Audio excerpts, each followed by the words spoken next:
Alors bonjour à tous, j'espère que vous allez bien. Dans cette vidéo, on va parler des applications mobiles en termes, on va dire, de business en ligne. Si vous voulez, c'est un peu inséparable le fait de travailler sur des applications et d'en faire un business. Je sais que la plupart d'entre vous qui m'écoutez, vous avez soit des startups, soit des entreprises, soit des projets, on va dire, d'entreprise, ou même si vous êtes freelance. Mais on va dire que de toute façon, dès qu'on commence à concevoir, à envisager de créer une application, on va aussi envisager d'en faire un business, tout simplement une entreprise. Et c'est tout à fait légitime puisque ça a un coût en fait de développer une application en termes de temps, au niveau de vos bases de données, le cloud, tout ça, ça a un coût. Et donc c'est tout à fait normal et naturel de vouloir et devoir en fait le monétiser un petit peu comme l'industrie des jeux vidéo. Ça ne nous viendrait pas à l'esprit de demander à obtenir des jeux gratuitement. Et bien c'est pareil en fait pour les applications mobiles. Donc si vous voulez, moi je voulais juste vous expliquer un petit peu quelles sont les particularités des applications mobiles et qu'est-ce qui fait en fait des applications pour moi un des meilleurs business en ligne à avoir aujourd'hui, à la différence par exemple d'un site web, à la différence peut-être d'un jeu vidéo sur PC ou sur console. C'est quoi les vrais avantages en fait des applications mobiles? Donc le premier avantage pour moi, et qui va vraiment venir se différencier mais là, radicalement par rapport au site web notamment, c'est que une application mobile, ça va tout de suite être perçu en fait comme un produit. Ça, c'est le premier point qui est extrêmement important. Alors, qu'est-ce que je veux dire par produit? Ça veut dire que pour le même projet, prenons là l'application Startupper que je suis en train de développer, si j'en parlais en tant que site web par rapport au fait que j'en parlerais en tant qu'application mobile, j'aurai beaucoup plus en fait d'engagement et même d'enthousiasme qui va être généré par l'application mobile. Pourquoi? Parce que on va tout de suite percevoir en fait l'application comme un produit fini et surtout ce que les utilisateurs en fait vont voir, ce que les gens vont voir, c'est le fait qu'ils vont interagir en fait avec l'application. Plutôt que, et on l'en voit beaucoup, c'est qu'on a des sites web aujourd'hui comme mon blog par exemple, où ça va être des blogs de contenu et donc ça va pas être des sites web ou des sites internet d'interaction. C'est vrai que les sites internet d'interaction, on parle beaucoup plus des réseaux sociaux comme Facebook, où on va directement interagir avec le contenu, ou alors par exemple si vous allez sur le site Airbnb, enfin ça va être du site de contenu mais vous avez de l'interaction, c'est du dynamisme. En gros ça va pas être un blog, en gros. C'est-à-dire qu'il va pas y avoir, dans ces sites-là qu'on veut, il va y avoir des interactions. Alors que quand on parle d'applications mobiles, on parle quasiment exclusivement de logiciels en fait, où on va avoir une interaction et donc ça va générer tout de suite de l'enthousiasme chez les utilisateurs et chez les gens auxquels vous allez en parler. Et donc le simple fait de dire j'ai un projet, par exemple là l'application Startupper, ça va générer de l'enthousiasme et vous allez le voir en fait parce que les gens vont vous faire des feedbacks, vont vous encourager et vont vous donner des idées que vous allez voir implémenter que vous allez pouvoir implémenter dans votre application et vous vous rendez compte que tout de suite ça génère quelque chose de très positif. Donc premier point, c'est que les applications mobiles sont vues comme des produits, contrairement aux sites web qui sont un peu moins enthousiasmants en tout cas pour les gens. Et en fait ça m'amène directement au deuxième point qui est pour moi très intéressant pour les applications mobiles et qui est en lien avec le premier. C'est-à-dire pourquoi les sites web sont moins enthousiasmants que les applications mobiles? Parce qu'il y a à peu près 1000, 10 000, 100 fois plus 100 000 fois plus de sites web que d'applications mobiles. Ce qui veut dire qu'on est un petit peu, on va dire, blasé par les sites web et on ne l'est pas encore, en tout cas pour le moment, sur les applications mobiles. Pourquoi? Parce qu'il y a plus de barrières à l'entrée pour les applis, parce qu'on va, on va en revenir un peu sur le temps de développement qu'il y a entre un site web et une application mobile. Je vais vous dire justement que ça prend moins de temps en fait de faire une application mobile, mais disons que comme il y a beaucoup moins d'offres de manière générale sur les applications mobiles, les gens sont encore aujourd'hui beaucoup plus enthousiastes. Faut pas oublier que l'iPhone, ça date de 2007, je crois. Donc, on est encore sur une industrie qui est très récente. Et en fait, on se rend compte que les stores aujourd'hui sont quasiment occupés en grande majorité par les grands acteurs de la Silicon Valley. Ça va être Facebook qui est ultra présent, Google également. Enfin, rien qu'avec ces deux acteurs-là, on a à peu près, si on regardait tous ensemble les applications qu'on a d'installer sur nos smartphones, ça va déjà faire à peu près 60 à 70% des applications qu'on a d'installer. Et après les autres, ça va être du Spotify, du Tinder, du Skype, qui restent quand même des grands groupes, on va dire, technologiques. Mais en fait, l'opportunité, elle se trouve justement là. C'est qu'il y a très peu c'est pas qu'il y a très peu de concurrence, et en fait, il y a beaucoup moins d'acteurs qui vont se lancer dans dans les applications mobiles que d'acteurs qui vont se lancer, par exemple, dans les sites web, dans les blogs, etc. Vous voyez aujourd'hui, quand on parle de business en ligne, les gens vont penser directement dropshipping, vente de formation, etc.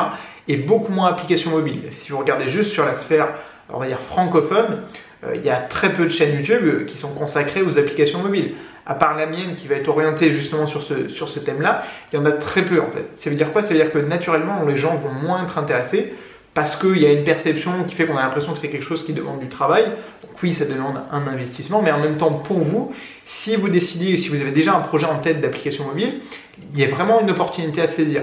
Ça ne veut pas dire encore une fois que la première fois que vous allez lancer votre appli, ça va marcher, ça va cartonner du feu de Dieu. Non, c'est-à-dire qu'avec de la persévérance, avec de la stratégie, toujours en gardant ces méthodes un petit peu agiles que j'essaye de vous transmettre en disant on ne fait pas un gros lancement au bout de 6 mois de travail, on fait 6 micro-lancements tous les mois.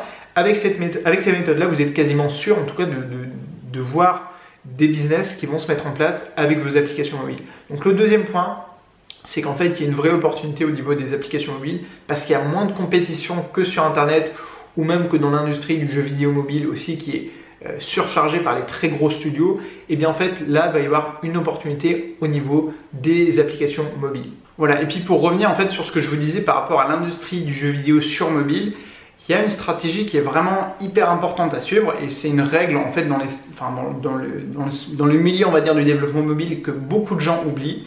C'est qu'en fait, aujourd'hui, ce que les gens veulent, c'est pas avoir 36 000 applications, ils veulent avoir une application qui va faire beaucoup de choses. Et je vais prendre deux exemples d'applications. Prenons le numéro 1, c'est Amazon. Amazon, ils se sont lancés, en tout cas là-bas c'était un site internet, aujourd'hui c'est un peu tout, enfin, ils sont même dans les skills Alexa, mais par exemple l'application mobile d'Amazon, ils ont l'idée qu'on puisse en fait tout acheter depuis cette application-là. Ce qui fait que, enfin, juste réfléchissez et dites-vous, par exemple, si j'ai le choix entre 10 applications de e-commerce et celles qui vont être plus ou moins spécialisées. Et puis, vous avez l'application Amazon. Quelle est celle que vous avez le moins de chances de désinstaller? C'est évidemment l'application Amazon. Pourquoi? Parce que vous vous dites que statistiquement, je vais très probablement avoir l'occasion de m'en resservir. Contrairement, par exemple, à une application qui va être spécialisée dans la vente de chaussures, par exemple, une fois que vous avez acheté votre paire de chaussures, vous dites à quoi ça sert que je l'ai en permanence sur mon application. Et donc, statistiquement, tout ça, ça va venir augmenter les chiffres et les résultats d'Amazon. Et par exemple, le deuxième exemple que j'ai justement, c'est Uber, qui a, alors c'était pas récemment, c'est peut-être il y a plus d'un an, ils ont dit justement que leur nouvelle stratégie, c'était de devenir justement le Amazon du transport. Pourquoi? Parce qu'en fait, ils veulent devenir une marketplace, une place de marché, ce qui veut dire pour eux qu'en fait, les gens vont pouvoir utiliser l'application Uber pour prendre un chauffeur Uber, commander Uber Eats pour de la nourriture, mais aussi en fait, par exemple, prendre un ticket de bus, un ticket de métro et même éventuellement prendre le train.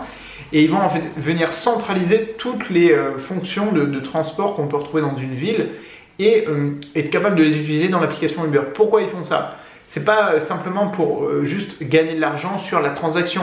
Ce qu'ils veulent, c'est que l'application Uber devienne incontournable. Exactement comme l'application Amazon, par exemple, est devenue incontournable. Et faites le test avec votre téléphone. Quelle est l'application que vous n'avez jamais désinstallée? Moi, je sais que par exemple, c'est l'application Google Maps ou l'application YouTube. C'est vrai que les applications Google aussi sont extrêmement puissantes dans ce qu'elles peuvent permettre de faire. Je veux dire, Google Maps, vous pouvez tout faire, consulter des lieux, des avis.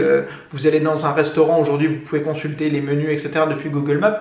C'est hyper puissant et donc ça diminue tout ça, le fait les statistiques en tout cas de désinstallation. Donc la stratégie, elle est en deux étapes pour les applications. C'est très simple. C'est un, vous commencez par une niche et deux, vous essayez de devenir le leader dans votre marché. Alors ça, c'est la théorie. Dans la pratique, c'est évidemment bien plus compliqué, mais prenez ces exemples d'Amazon pour l'achat en ligne, l'achat de manière numérique. Ils sont devenus aujourd'hui les numéros 1. C'est-à-dire qu'on peut acheter un iPhone, on peut acheter même, ils ont par exemple sorti un App Store Android parallèle. Pourquoi? Parce qu'à partir du moment où il y a une transaction financière digitale, eh bien Amazon va avoir une part de gâteau de ce marché-là. Et c'est pareil pour Uber et c'est pareil pour en fait plein d'autres applications qui veulent en fait devenir les numéros 1 dans leur modèle. Mais dites-vous que de toute façon, toutes ces startups-là, toutes ces grandes boîtes-là, elles vont toutes commencer en fait sous forme de niche. Et la niche, c'est quoi? C'est le thème de cette vidéo, c'est le business en ligne en fait. C'est-à-dire qu'un business en ligne, contrairement à une startup, va s'attaquer à une toute petite niche et donc à une cible client très précise. Si on prend l'exemple de mon application Startupper, aujourd'hui ça peut être un business en ligne puisque pour l'instant elle n'est pas monétisée, mais je peux proposer des petites fonctionnalités pour mettre en avant le contenu de la personne, mettre en avant un profil, etc. pour augmenter ses vues, son audience, etc. Et ça, on peut faire une petite option, par exemple, à 3-4 euros, moins de 10 euros, on ne parle pas de prix délirant. Et pourquoi pas proposer un mode premium carrément dans l'application, mais Simplement, ça, c'est un business en ligne, parce que c'est une cible. On parle d'une petite communauté de 1000 à 2000, 3000 clients qui va générer 10 000 euros par mois. Ça, c'est un business en ligne.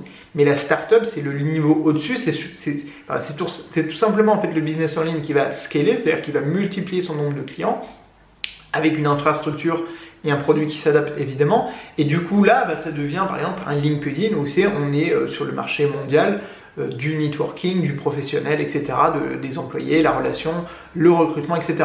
Et là, LinkedIn, c'est évidemment une startup qui vaut beaucoup plus en termes de potentiel et donc qui est valorisée et rachetée par exemple plusieurs milliards. Mais la stratégie, de toute façon, c'est toujours la même. Lancez votre application en tant que business en ligne, enfin, ayez l'approche d'un business en ligne et non pas d'une startup. Ça va vous permettre dès le départ, on va dire, de vous concentrer aussi sur le business, ce que beaucoup de startups en fait oublient. Ils se concentrent trop sur le long terme et sur l'aspect startup. Alors si vous avez levé de l'argent auprès d'un investisseur, pourquoi pas, vous attaquez directement, vous lancez directement dans le grand bain et votre vision c'est de dire on va avoir 1 million d'utilisateurs. Mais moi ce que je conseille aux gens, c'est déjà de se forger un peu les épaules de l'entrepreneur sur des business en ligne avant de passer aux startups. Voilà, donc j'espère que cette vidéo vous a plu et le sujet vous aura intéressé. Si vous en voulez plus, évidemment, sur le domaine peut-être du business sur les applications, mettez-le moi dans les commentaires et je vous ferai encore plus de vidéos à ce sujet. Voilà, si vous ne l'avez toujours pas commencé, vous pouvez commencer mon guide Ionic Starter. C'est un e-book pour commencer le développement mobile avec Ionic. Et puis je vous invite à regarder mes 2 autres cours plus avancés. Le cours Ionic JS, c'est pour apprendre le JavaScript et bien maîtriser Ionic et Angular. Et le cours Ionic Facile, c'est pour apprendre à gérer les bases de données et à créer des applications, on va dire, interface sociale, ce qui est à peu près le cas aujourd'hui de toutes les applications mobiles sur le marché.